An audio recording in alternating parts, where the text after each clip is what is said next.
Don't lose your way. Your mind, we have to be as one. What's going on YouTube? Storm here, coming at you guys with another video today. Apologize for delay on videos, but anyway, wanted to kind of do a brief little synopsis of Nationals. So Nationals was last weekend, the North American WCQ. I've seen tons of pictures all over Facebook and just in general, like it was an interesting thing to watch because while I did have to work all weekend, I remember Friday night my family went to go see Spider-Man. Saturday night I got home from work, watched a little bit of the stream, and just almost went straight to bed after I got home at 3. I think stayed up a little bit, and then just was so tired I went to bed early, like around 8 or 9, and then got it all again on Sunday and watched a little bit before I went of the semifinal before going to bed. So anyway, talking about Nationals, we all kind of knew that Zodiacs were going to be the best deck, so knowing that, especially something Phoenix Flare said a while ago about Zodiacs now is that they're without Terror Top, without Norden, without a lot of these cards, the deck has become very cookie cutter in terms of its turn 1 plays, and this is definitely true. Like, and I kind of feel for the commentators, because the commentators, like, from their perspective, I can imagine how hard it is knowing that you're basically having to say, you heard them say a lot, activating Broad Bolt effect to search, and don't get me wrong, I enjoy Zoo Mirrors are not like as unfun to watch as you would think they are because they're very grindy. And that's something I saw in the semifinal match of the eventual champion ended up winning with True Draco Zoos. But basically anything that wasn't pure Zoo or True Draco Zoo didn't even get to the top cut. Like Pendulum Magicians, I don't even think they got into the top 64. You can correct me if I'm wrong. I haven't seen a lot of the results. I just know that Zoo is everywhere. And it's difficult from the commentator perspectives to talk about Zoo as far as like to do Zoo, understanding that it's everywhere. And it makes it very difficult from a stream perspective because you want to get all kinds of, I was talking to Jonathan Moore at the last Houston Regional I went to about, he said when he takes signups, he wants to get a lot of he wants to get all kinds of different decks on stream. And it's really difficult when you're at a Nationals because people are going to be playing whatever gives them the best chance to win. In this case, it was Zodiacs.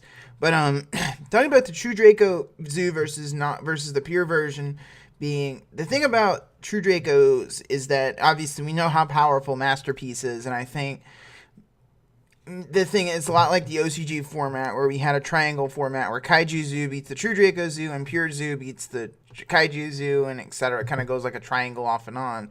So the biggest thing I noticed was that the Zoo Mirrors are Dragon Ruler level of grind in terms of like the amount of resources you have to push through, but it basically has the same plays every turn unlike Dragon Rulers, so it's definitely not the most fun mirror match to watch. But the True Draco version means something because it could mean that, how long is Masterpiece going to be at 3? I think that's a definite question. I don't know whether Masterpiece is going to be at 3 through next year's Megatons. Same thing with Draconic Diagram.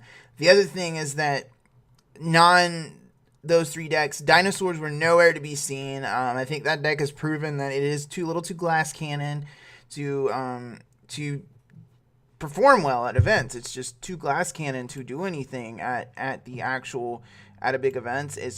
It cannot effectively go first, and if the Overraptor play is stopped, it basically folds for the entire turn.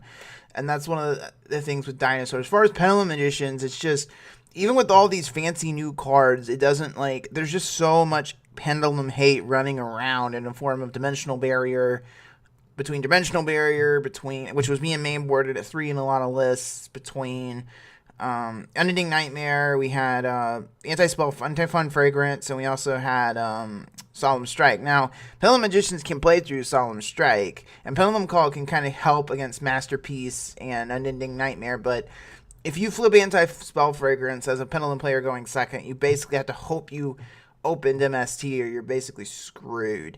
And that, or you're going to have to waste your Trident very early in the turn, assuming you're obviously playing the Zoo variant. it's going to be very difficult for you to out that. And barriers is something the deck cannot functionally play through, which makes me sad because I love the deck to pieces, but I understand that with, links coming out, the deck is going to still be very good, but it's not ever going to be like a tier 1.5 deck again. I feel like it's going to be something that, while it's good, it's not going to be good enough going forward. But as far as the other interesting things on the stream, we'll get to the controversy first because I want to get this out of the way. One of the things that came up was that people were kicked from the event without being told why.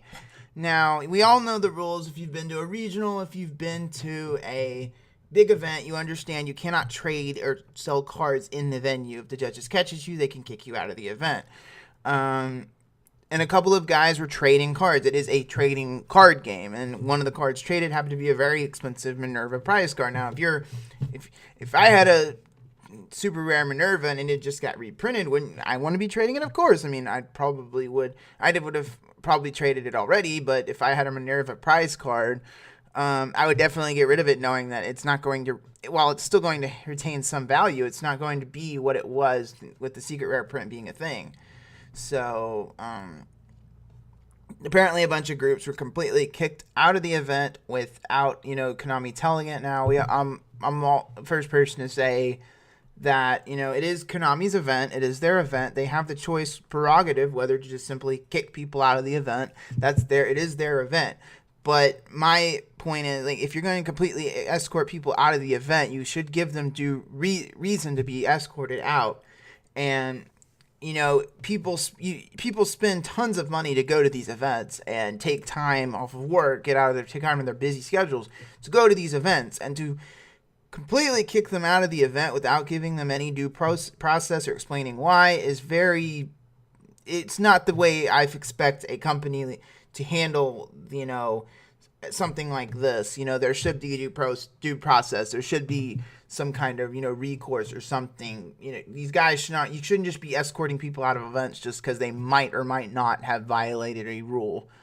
But anywho, the second thing that happened, and this was something that's kind of been something that I've always wondered myself, which is the Twitch chat was completely put in. So if you're unfamiliar, Konami has their own YouTube channel, but they also have their Twitch stream. And on their YouTube channel, for some odd reason, and when they do a big tournament, they stream both on the YouTube channel and over on Twitch. And the main reason for me for watching, a stream in general is to chat with people and catch up with them, because a lot of people I only get able to chat with on stream, and not able to catch them all the time because, busy schedules, and stuff like that. I can't always chat with them all the time, and not everyone is on Elysium or the other Discords I'm on. So, the biggest thing I noticed is that, so the YouTube channel does not have comments at all, but the Twitch stream does. So Itch95 pointed out the fact that it's stupid that they have the YouTube stream has comments disabled and the Twitch doesn't. And almost immediately after this happened, the room was put completely in subscribers mode. So if you're unfamiliar, what that means is you have to subscribe to the channel in order to actually chat in the stream. And this is done for some really big streams. This ARG does this, with some of their streams. I don't think it's right, but it's to each their own. But the thing is, you can't actually subscribe to their Twitch channel. So this basically means, because one guy who's well known in the community pointed out the fact that they don't allow comments in their YouTube videos, they couldn't handle that criticism, and they went ahead and just disabled the whole thing. The North American branch of Konami has a ton of problems compared to the European market, and this is another example of just the massive issues it has. The fact that I have to ask, judges if I can record in an event, which normally at a regional, judges don't care, but at a big YCS, it's hard to record videos because you don't know whether the judge is going to stop you. Whereas in Europe, they literally set aside a room for you to record for YugiTubers because they know us. We need to get, it makes it, when we go to an event, we see a cool deck list. I want to get a deck profile. And it makes it hard from our perspectives to get those top lists because those are lists people want to see in most cases. And it makes it very difficult for us to get video to do these videos if we don't know whether our video thing is going to be stopped in the middle of the recording session. And that's something that makes things really difficult as a content creator to not. And I've never really understood why Konami policy, why Konami, especially in America, is so damn picky about putting together videos, about us doing videos at their events and recording their events. And it makes, and especially, we all know the John Moore situation where he has been informed he can't do video, he can't record video, he can't do the live streams anymore, and wasn't really given a valid reason why. I mean, he followed the rules to letter, yet it's not good enough. But enough of the rambling about the controversies. We all know those exist. Those are a thing. The main thing I wanted to talk about was some of the other cool things that were going on the side, which we got to see a few demos of Link duels, including the giant card thing. There's pictures all over Facebook. Really cool. We also got to see the two guys who do the live stream actually did duels, showcasing some of the new Link decks. And it's kind of interesting because getting to see the mechanic kind of actually in action, seeing the new playmat. They showed Tricksters and Star Grails, which names are changed, and Gokis. And Gokis are of the three. I want to like Star. I think they seem like very interesting archetypes, and I do think with this. And the fact is, what I like about what Konami did with this demo is we got to see a lot of the rarities ahead of time. Because keep in mind, it's only July 10th. The set is almost a month out. A little less than a month out, and Konami's already giving us the rarities previewing, which is pretty nice. We don't know the full set release yet, but with the sneak isn't too far away, and it's kind of nice for Konami just to kind of show the decks. And because Konami, I think this was one of the good decisions on Konami's part from this weekend, because they know how people feel about the Link mechanic. They understand how many people feel about it. So to showcase the mechanic in action helps you to kind of show what the decks can do. Sorry about that. Realistically right now. But anyway, other than that, few little tidbits I found interesting from the weekend. Hand traps besides Max C were not very effective this weekend. Ash Blossom, even on cards like Pot of Desires, just didn't seem to do the job. And Ghost Ogre, not as so much either. Now, don't get me wrong. Like when you're up to high caliber play, the skill line is going to show. And the ability for players to read and play through hand traps is going to be a thing. But the ineffectiveness of these two very powerful cards, Super Ghost Ogres, even the supers from the tin are going for about $8 to $10 right now, which is crazy. Ash Blossom's still sitting at about $40 to $45.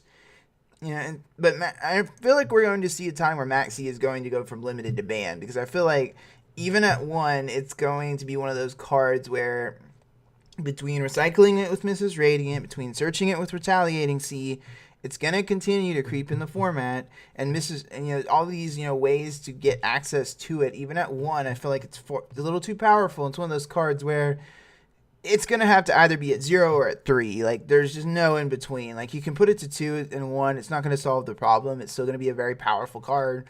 And I just feel like it's going to end up going from 1 to banned at some point.